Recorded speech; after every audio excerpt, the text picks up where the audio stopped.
Agenda-setting financial insight now with our commentary arm Reuters Breakingviews. Today's top picks. Coffee roaster Douwe Egberts percolates its way to the Amsterdam Exchange. And shareholder activism in Japan, with a difference. With me now to discuss these stories is Reuters Breakingviews assistant editor Robert Cole. Hiya. Robert, good morning on this wonderfully sunny bank holiday Monday. Yeah, I don't know where you are, but I was in the rain yesterday with my kids by the Thames, and it was miserable. And I think it's looking outside is equally miserable. But let's brighten the shot start off with Douwe Egberts. IPOs, M&As and floats of all descriptions are being pulled left, right and centre around the world, with good reason, of course. But yet this company is pressing ahead with a demerger, a delisting. Why? Well, because it wants to, because it's Sara Lee is undergoing a fairly fundamental restructuring in the way its business is operating, and it's had this plan to demerge or separately list the Douwe Egberts European business in Europe.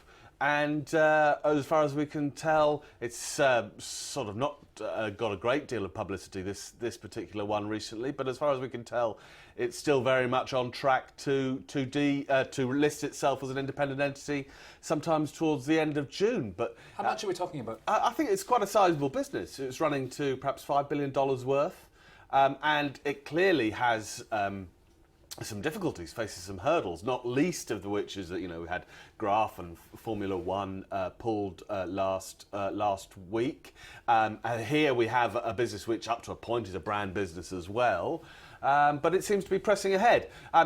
It's, got the sort of wider market difficulties to clamber over. It also seems to us probable that there will be some flowback of stock to the States, which is another thing that will have to be borne in mind, because clearly Sara Lee is a US business. There'll be a lot of investors who are given stock in this new company, but then wouldn't want to hold a European share, and that might lead to some flowback there.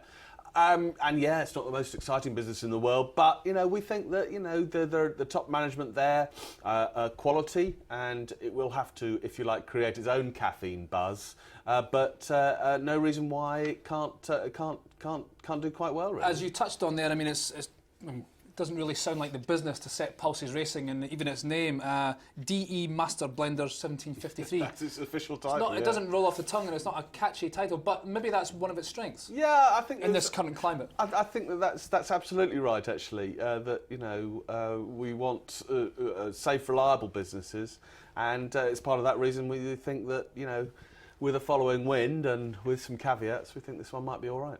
Okay, let's move on to Japan and the bank Nomura. A fantastic story here, really. An unknown shareholder, 18 proposals for the AGM, a mix of the truly bizarre and actually some quite sensible. Yeah, truly bizarre. I don't really want to go too far into it, but he or she, we don't know who it is suggesting that there ought to be some sort of change to the bathroom facilities at Nomura to encourage some upper body strength. I'm not going much further than that. And equally bizarre one about apparently they have three Banzai chairs at the annual meeting, and this shareholder wants those banned because he doesn't want shareholders to raise their arms for fear of, how should we say, some odour from the armpits. So let's move on.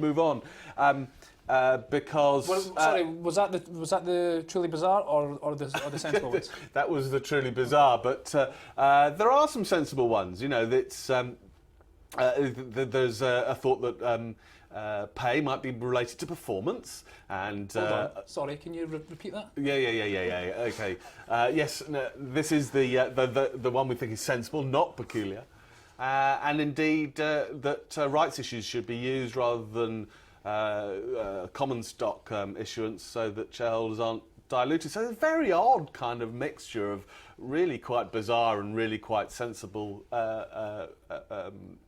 proposals being laid by somebody who we don't quite know who it is. Intriguing stuff. And now, just to finish up, when is this AGM? And also, this is the first set of proposals being put forward to Nomura for 6 years. Yeah, that may be, in a sense, the most significant thing about this altogether. Really, is that Nomura has hardly been the